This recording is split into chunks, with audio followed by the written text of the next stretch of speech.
dairy from beef is not the normal narrative, but this is exactly what Cumbrian farmer Charlotte Ashley is doing. In this week's podcast with me, FG's online editor Emily Ashworth, me and Charlotte speak about saying goodbye to the cattle, building the new shed, and welcoming Charlotte's new favourite thing, Jersey cows. This is a two-part podcast, as Charlotte has only just brought the cows on farm, but we'll catch up with her again in a few months' time to see how it's all going.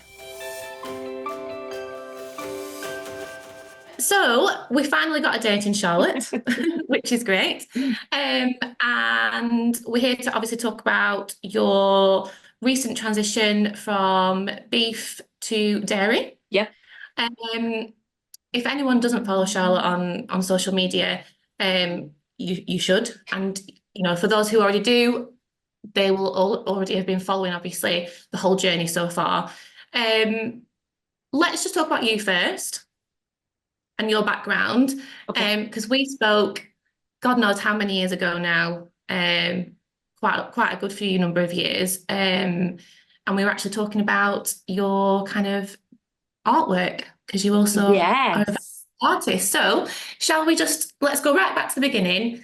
You're not from farming, so how did you get into it? So I am definitely not from farming. I'm from Preston, literally farmer's guardian country, and I was just an unassuming, normal person. I was never particularly clever at school. I was never academic. I never really had, like, now I look back, you wouldn't believe the difference in the people that you're confronted with, because I'm quite confident and, you know, and I've definitely found my calling in farming. And I think that's 100% been the reason that it's brought it out of me. I just blended in and coasted through life until I was about maybe 23, something like that. I got kicked out of college. I can tell you, I have been fired from every single office-based job I have ever had, and there have been many, I can tell you. I wrote wills and powers of attorney once on Preston Docks, and clearly got fired from that. I was no good. I can't sit still. I can't sit still. I can't concentrate. If you put me in any kind of classroom environment or even a boardroom environment and ask me to look at a whiteboard, it's just like, oh, look, there's a squirrel. Do you know what I mean? It's kind of, it is an issue in some respects in life. And then I just stumbled on farming, and I absolutely love it. And to the point that it literally is, it's the only thing I've ever been good at, like work-wise. It really is, and it just gave me such confidence. And I'm so pleased I found it. So how I got into farming, I ended up getting a boyfriend who was a farmer, which I hate telling people that story, and I wish I had a different one. I wish I'd like grafted up by my fingernails, and, you know, I rented a field here, and I bought 3 sheep. No, I didn't. I was a carer, and I met my now husband, who I've been with for, I think, 17, 18 years, something like that. And yeah, I ended up just going and spending time on his family farm. I lived in Preston, he lived in Cumbria, so it was 92 miles away, I think, something like that. And no, possibly a little bit less. And I just fell in love with farming. They had a garage, and it was a case of I worked different hours. I worked early mornings and late nights. So during the day I was off. And they'd think, you know, I need someone, a dog's body, to run around after us. And they'd send me. And it was like, Charlotte, go and mother that calf on. Charlotte, go and, you know, feed that animal, or do this or do that. So that's literally how it started. And I learned a very old school method, should we say, of just beef farming, you know, very yokel, very, you know, like, you know, kind of thing. And then, yeah, we finally, we moved here in 2016. We got our own place, and always with a view of farming jerseys and milking. Oh, so that's, well, we'll come back to this in a minute, but I don't think I knew that was always in the plan. So that's interesting. There's a fly, Emily, there's a fly. Charlotte's just fighting the fly. Well, I mean, I'm talking, I'm like, where's that fly? It's a farm. This is real life. I just want to touch on, though, what you said about not being academic and all that, because, you know, we do hear this a lot, don't we, in farming. However, I think you can flip that, because actually to do what you're doing, you know, in a sense, it is very academic, because you need to be able to work out figures. You need to be able to interpret data. You need to do all these things that, maybe if you had been introduced to agriculture in school, you could connect the two. And Yep. that still doesn't happen. No, it So doesn't. I think that's one of the things that has been strikingly obvious to me as an adult. I'm 35 years old, I've got 2 children, I'm married, and we're farming, and it looks from the outside very perfect. And this is, and it's really annoying to think that back then I could have avoided an absolute lifetime of heartache of being useless at everything. Yeah. And I mean that. And it's Yeah. not just, some people, it's not no sob story or anything, but I was bloody useless. I really was. I didn't hold a job down. My parents absolutely despaired of me. I just didn't have anything going for me. I never had any passion of any sort to be able to follow. Like I just didn't, I just coasted basically. But I wasn't traditionally academic, as in school-wise academic. But I just didn't have the get up and go to just, I think you do need to try lots of different things in life. But imagine how many children, not even children, young adults, are being forced into jobs in offices that they hate and they feel useless, when all they need to do is have that chance meeting with agriculture to know that that's made for them. Imagine how many kids are out there, like young people, that are struggling in mundane jobs that they absolutely hate because they've missed the call in farming. And don't get me wrong, I remember the college prospectuses coming out when I was in school, and my school college was on there. That was all it was for us. I should have gone there. But it just, and do you know what's even sadder? I did my work experience there.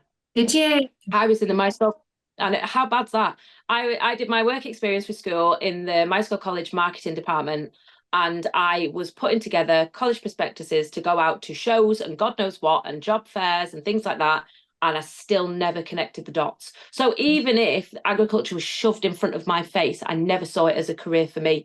And I just think, I don't know, I know I spend a lot of time online making videos and things like that, but if I could just inspire 1 or 2 people just to even think that there's a possibility that they might. Oh, sorry, Emily, you've literally fallen over. Oh, totally ruined it. I can't remember what I was saying. We might just keep this in, to be fair. Charlotte's camera has just literally just got very excited. You might do it again as well. Flipped on its head. You perched on an owl cup. I did see your camera screen start to rise, actually. I didn't know if it was just me feeling a bit funny. I love it. How can I make you stay there, Emily? There. Right, okay. Let's pretend it didn't happen. You were on a roll then as well. That's all right. I can't remember what I was talking about. No, but you were talking about, obviously, even if you probably had it was right there in front of you. It always has been. It was, no, honestly, it was. No. It was shoved in front of my face, and I had every opportunity to take that path, I think, looking back, and I never did. And I wouldn't mind. My mum and dad, we had horses, and I say that not in the posh, we had horses, we had a couple of neddies, and I think I should have seen maybe, but unless you get that spark of interest and that inkling that it might be for you, you're not going to follow that path at all, are you? So I hope with the social media and stuff, it does spark a little, set the seed in a few people, and they think, oh, that might be for me, Yeah. I mean, I just find it so strange that it's now 2024 and we still have this representation issue. I know. What on earth is going on? And I went to an event actually the other week, and it was held at an auction mart, and it was the first of its kind, and it was highlighting careers in dairy. And we were, speaking to the organisers and their communication with schools. Some of the schools had actually said, well, we're not going to have any kids that go into agriculture. And there's your first barrier. How, I don't know how we get across that, but yeah, you've obviously found where you're meant to be. And yeah, but by fluke, by an absolute, chance meeting.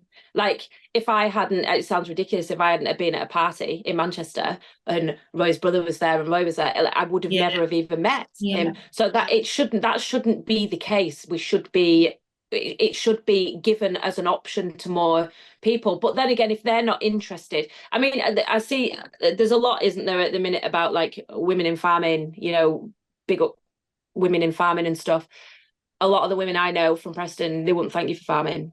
They would not enjoy it. They would not want to be getting dirty. They wouldn't want, and I don't mean that in a stereotypical way. It's not like they all go to salons and get their hair done and things, but they just wouldn't want that life.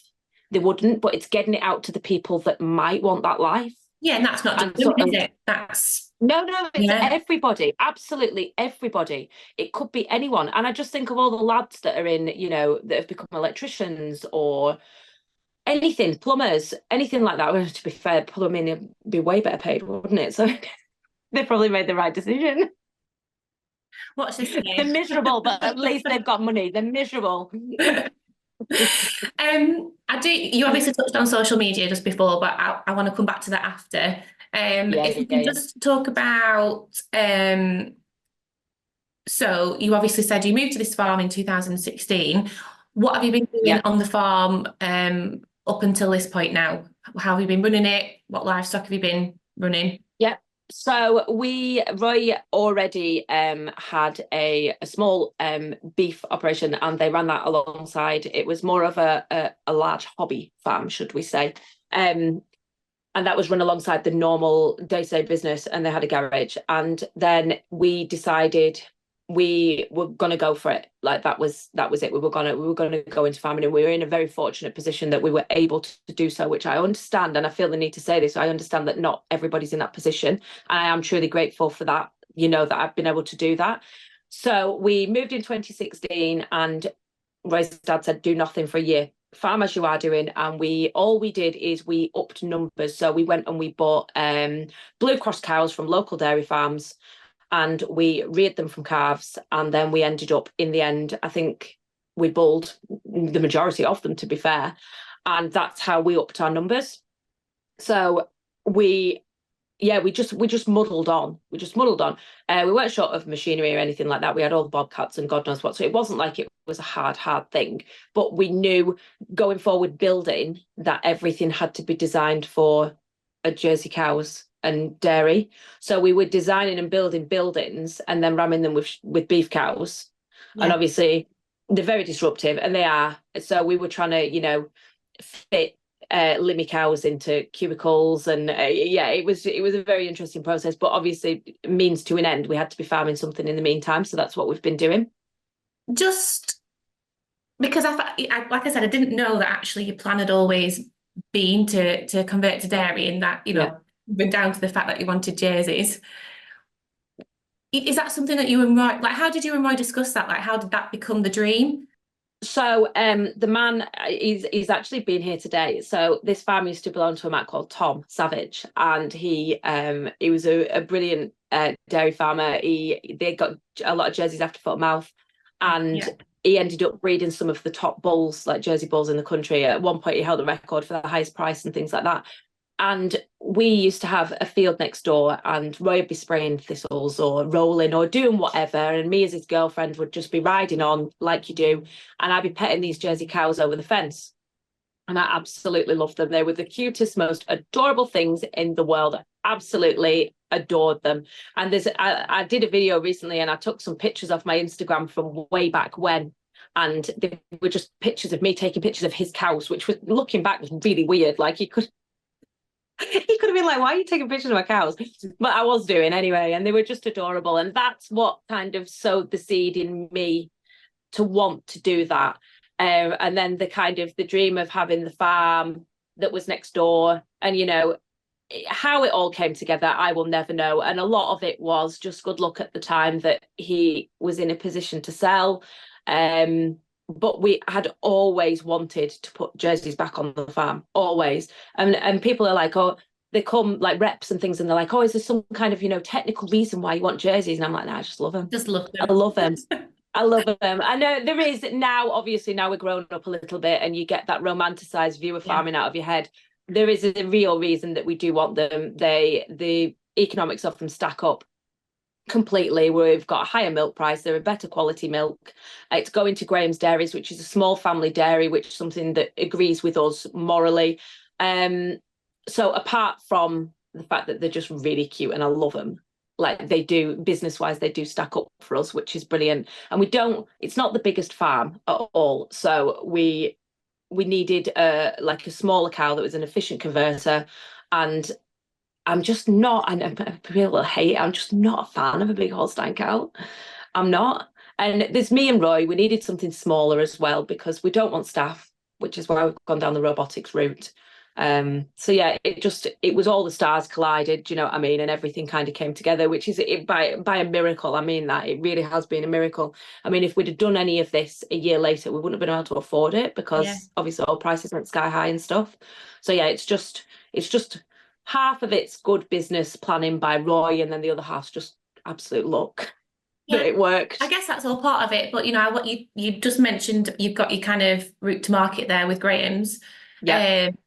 What is when you talk to this about people, because obviously if you look back over the years as well in terms of dairy, the price up and down, Yeah. the general perception of dairy, I guess some people would kind of go, what the heck are you doing? A lot of people have gone, what the heck are you doing? A lot of people.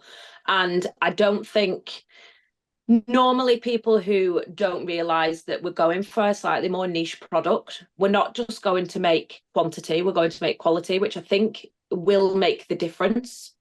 We're not up against it. I suppose we've not got a massive rent. That helps. And that's pretty honest. If you were on a rented spot, you'd also be, combating things like that. But yeah, it's not just that whimsical view, even though deep down it is. That's how it started. But yeah, it does stack up for us. But yeah, people do think we're crackers. They really do. And a lot of the comments on social media are like, why are you doing this? Everyone else is jumping ship. Why are you getting in? Well, if everyone else is jumping ship, it means there's a shortage of milk. So we're going to be all right, aren't we? Do you want to talk me through then this has obviously been years in the making. Talk me through the actual planning of it then, and the building of the shed, because it's been an epic project. Like I said before, those who have been following you on social media and following this journey, you can see how much is going into this. But passion aside, how do you tackle planning? How do you logistically make it all work? I really wish Roy would appear more on social media, and he just will not because he's such a clever person and he is a businessman. He really is. He likes building businesses. He's brilliant. Honestly, his mind is something else. It really is. It's tack sharp. But like, I think he's got pictures on laptops, like old laptops that from 2010 of shed designs with jerseys in, of like the Queen's shed with full robots in. And this is how long this has been going on. So it just is, it's literally been planned for years and years. And like literally above me, there's like shed designs from all those years ago. And yeah, it's just, I think shed design wise, Roy put all his planning permission in, and he's done an absolutely amazing job on all of the farm.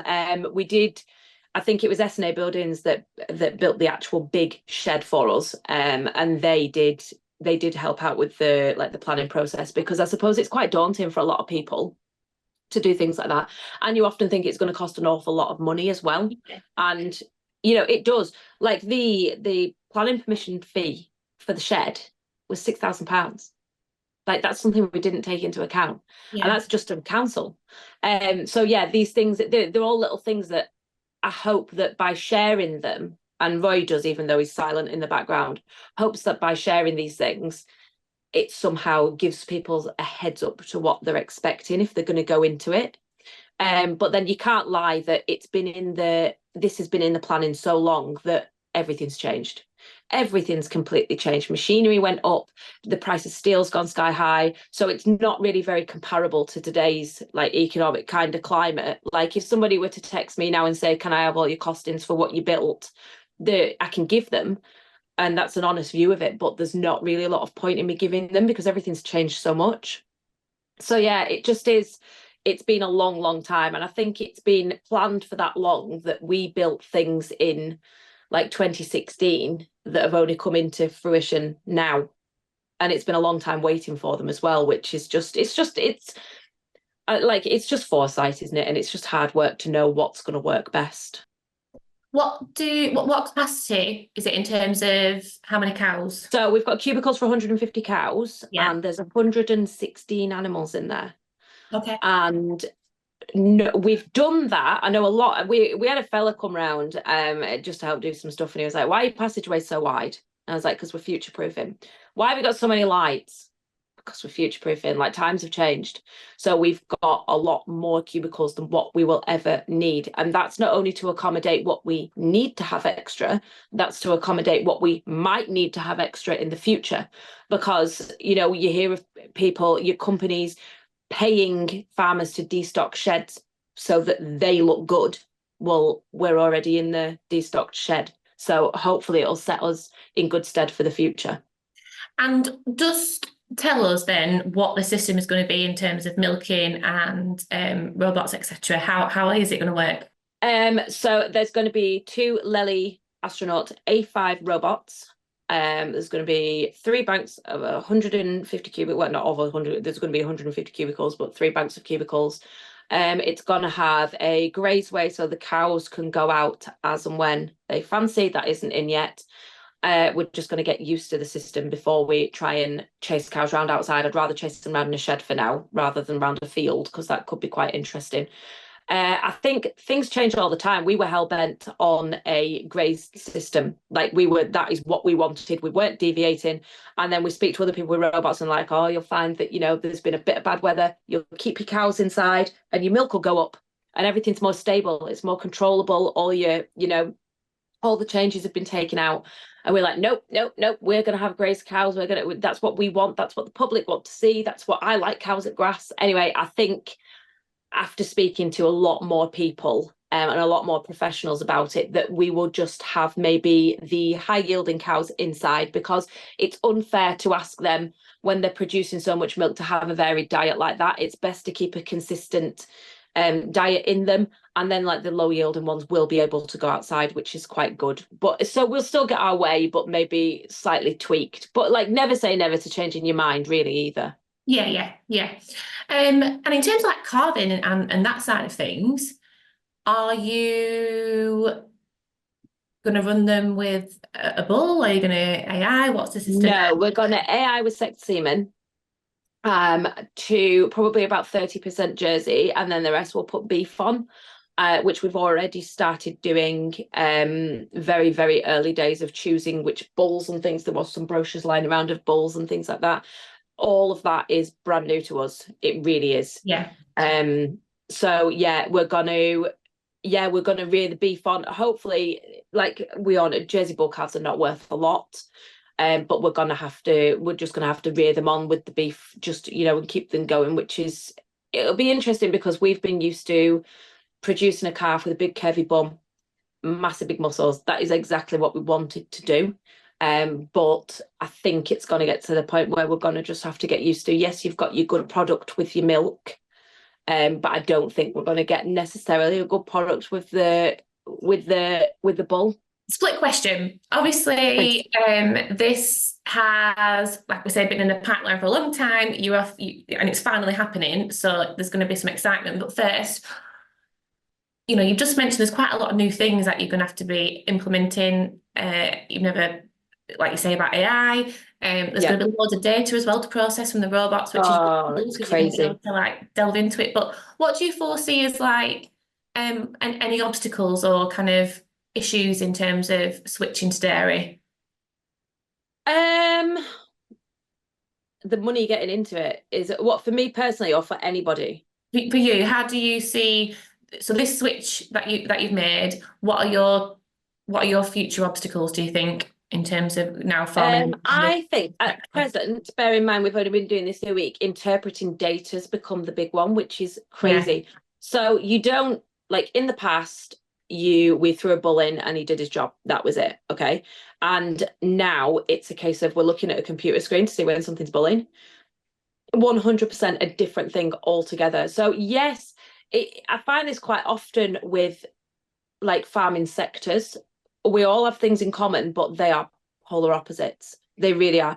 It is, yes, we've been used to cows, and yes, I've been used to cow behavior and how to carve a cow and the physicalities of it. But I think it is a whole world away from what I've been used to, like a massive world away. Like the amount of data I am being given is unreal. And I think it's going to be learning how to interpret that data that is going to be the massive learning curve. So for instance, the other day, it flagged up this cow was sick, and it says and I wish I'd change it to not like sick chance, because it sounds automatically like you think the animal's going to drop dead. So it says sick chance, 80%, and I'm thinking, oh god, there's something wrong with her. Rumination was this and this, that, and the other, and I'm thinking, oh god, there's something wrong with this cow. So I'm running around the shed looking for her. I couldn't find her. I thought, where's this cow at? She wasn't. She was in the dry cows and she was calving. And she calved that night. Okay. So it detected that there was something wrong with her. She wasn't moving around as much and she wasn't ruminating the same. And then she calved. So it's not jumping in and thinking that things are going to be automatically dropping dead. And yet you just have to learn how to interpret that data. It's just going to be really different, I think. Yeah. I love that though, in terms of, and it actually goes back to what we were saying right at the beginning, the fact that you're going to have to manage all this, interpret it, use it to like improve efficiency. I think that's like, as daunting as it might be, it's pretty cool. Yeah. It is amazing. And already like things like Roy put a rough bale, like we have a load of bales on the lane, and I was like, oh, I'll just book the silage up with it, and we put it in and the milk went down. And you're like, so it's just all these things. Like now our cows, it didn't necessarily matter if what you gave them to eat. Literally, they'd eat tobacco if you gave it them. They didn't care. Whereas it's just it's like having a racehorse and a donkey. Do you know what I mean? It's just a completely different thing altogether. And every variable that you change has an effect on the animal. And things like milk fever and stuff. Yes, I have seen animals with milk fever, but wow, it was a rare occurrence. And it was a case of, oh, there's something wrong with this cow, get the vet out. Whereas now I'm going to have to pick up milk fever before it starts and sort it myself, because it's going to be such a common thing, not only with dairy cows, but especially with Jersey cows. So second half of the question. Okay. This dream has now come to fruition. It's in reality. I watched your video the other day when all the Jerseys are like coming down the lane. Oh, yeah. I keep rewatching that video. It's so good. You do. But I also think there's something quite nostalgic about Jerseys as well. Like they remind me of my dad. I love them. Yeah. So how did that, sounds like a bit of a cheesy question, I guess, but, when you actually achieve something that you've always planned to do, how did that feel? Well, do you know what? I'm a very straight down the line person, but like I was walking behind them at one point. So the guys from Lely, who actually, they've been absolutely brilliant. Honestly, they've been so good. They held them on the lane, and then just to stop them herring off down the lane, they held them on the lane, and then we pushed them, and then I walked behind them down the lane just to make sure they didn't come backwards. And at one point, I was just walking behind these girls, patting them on the bum, and I was like, "Oh my god, I'm literally like I'm gonna cry. This is ridiculous."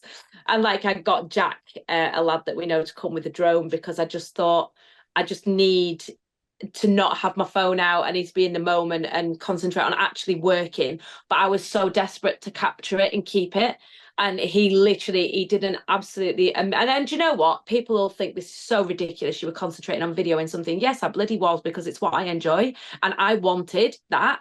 That's the bit that I wanted, but I didn't want to take my eye off the ball and not be doing my job and, be the idiot with the camera out, taking a video. So it was from the air, and it's such a good video. I really, really enjoyed making it and watching it. And it was just like, I don't know, it was just like a little mini film coming together. I loved it. That's it. Do you know, like when so my dad has all these aerial photo. We've got them from the guy who sold us the farm. Exactly. So it's only the next stage on, isn't it, to get that drone footage of the time that this kind of epic change happened. I think that's just all relevant. Well, there's actually, in the drone footage, there's a lot of stills of, there's 3 farms around us, like close by.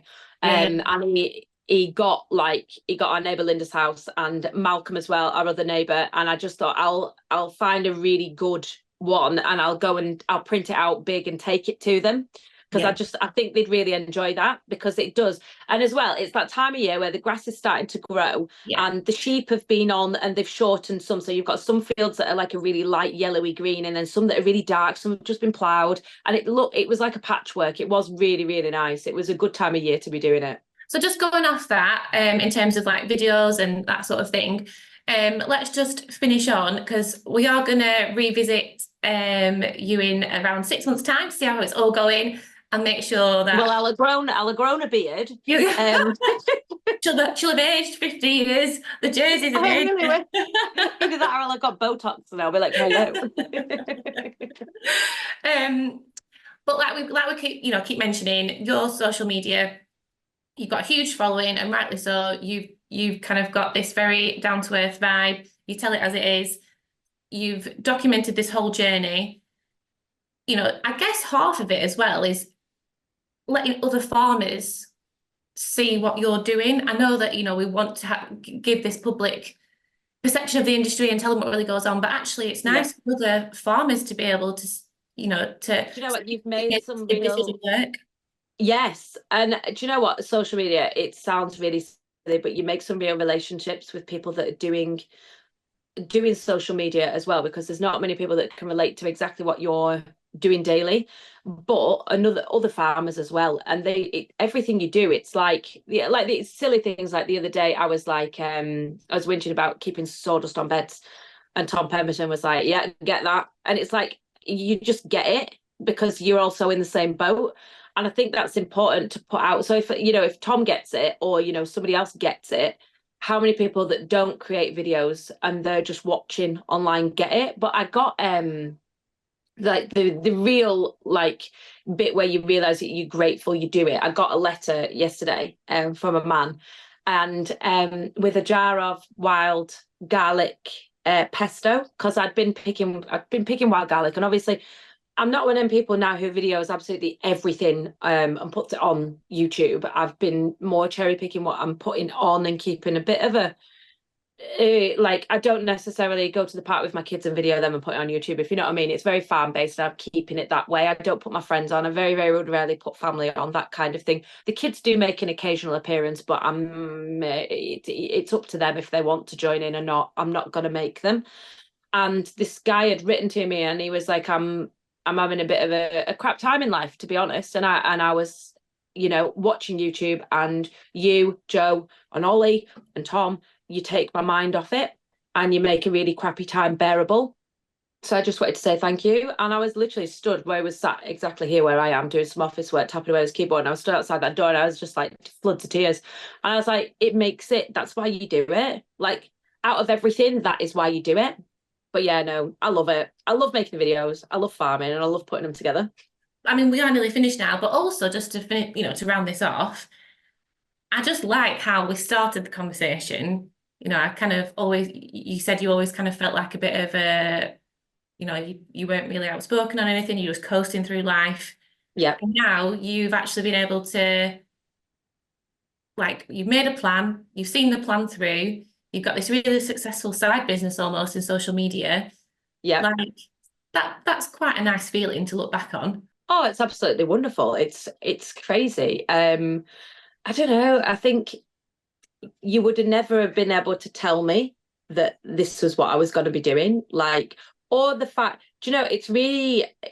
it's funny. You can get really swept up in social media, and you really can get to thinking you're something.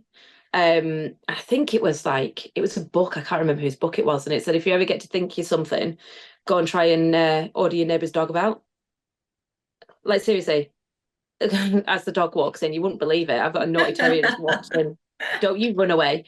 But like, you can very easily get swept up in things, especially when you surround yourself, when you get doing it more seriously, you end up with people, working on your behalf, and agents and all this stuff, and they can blow smoke up your ass, let's be honest.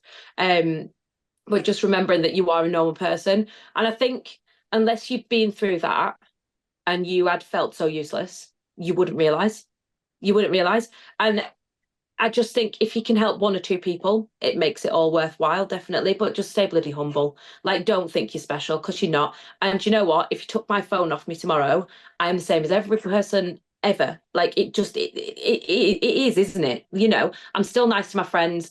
I'm still the same person that I always am. Yeah, you've got to be very careful how you put yourself across, but I do try and make more light-hearted kind of comedy about it than anything fairly serious more often than not. I just think that you can get into that preachy mentality as well, can't you, with socials, where, you know, if you make a big fuss about something and preach, it gets clicks and likes, and it's not always about that. And it really isn't about that. And I think that's when you start to excel at something, is when you realize that you're doing it for the right reasons. And I'm now, asked me this 2 years ago when I started on TikTok, and I was a completely different person. I was comparing myself to every other person. I was comparing myself to all the young girls with the short shorts and wondering why they were getting clicks and likes and why I wasn't. Well, obviously because they're young girls in short shorts and they're gorgeous. And I'm 35 and I don't look that good in short shorts. It's just, you've got to find your place. And I think being comfortable with who you are and how you're building an audience as well. I have now built an audience, I think, through showing hard work, like humility, being humble, having a good sense of humor. And I'd rather have an audience for that, because going forwards, if I continue to do that, they continue to relate to me. Whereas I think when we were at Blackpool, there was a slight conversation, and I think it was probably me, because it's one of the things that I've learned social media wise. And I think it's really important to realize you build your own audience, and mine relate to me, they wouldn't necessarily relate to you or somebody else. Just because we're farming, it doesn't mean that they're necessarily going to gel with you. So, you know, all these followers could come over and look at my videos and they could think they're rubbish. They could hate it. And in fact, a lot of them did. And I remember, I think it was like Farmer P or someone had given me a shout out, one of his videos. Anyway, loads and loads of people came over and watched mine, which I was so grateful for. And one of them was like, don't like your time lapses. And I was like, well, don't watch them, because there's going to be a lot of them. And you've got to get into that groove of building your own kind of audience and tailoring your content to them.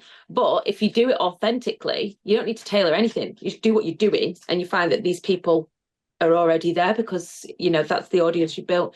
It's just a really interesting, like, apart from farming, social media is my second, like, most fun thing to talk about, because it's just such a different industry that not many people get.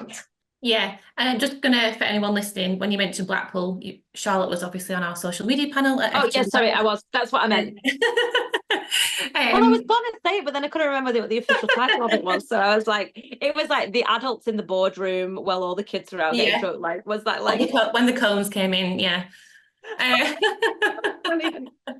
No, but insert clip here? It was but the no, wobbling that got me. just a sea of orange. Yeah, I think it was a really interesting panel, that actually, just in terms of, yeah, when you say, you know, you've got your farming business, but then actually, you know, your social media is a form of business, and that idea of it being almost a form of diversification, and it feeds into each other. So yeah. you're obviously Well, doing like something we were saying, right, Charlotte. well, all my social media stuff goes through the farm. YouTube, everything goes through the farm. It just how it was set up in the beginning, and it just always has done. And like, I can go out and buy 5 heifers off the back of YouTube. More And jerseys, that, please. yeah, always jerseys. Oh no, we're on a jersey contract. They have to be. But I think that in itself is amazing. But it's funny, I know people that disagree with that. I shouldn't. They don't see it as a diversification. They see it as I don't know, some kind of insult to farming, that we should have to do that. And I get it. I get that. I do get that. But like, for me, it's so linked that yeah, it's only the right thing to do is that.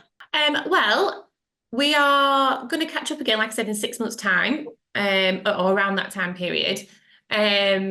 So I can't wait to see what happens. Obviously, I follow you anyway, so I'll keep More jerseys.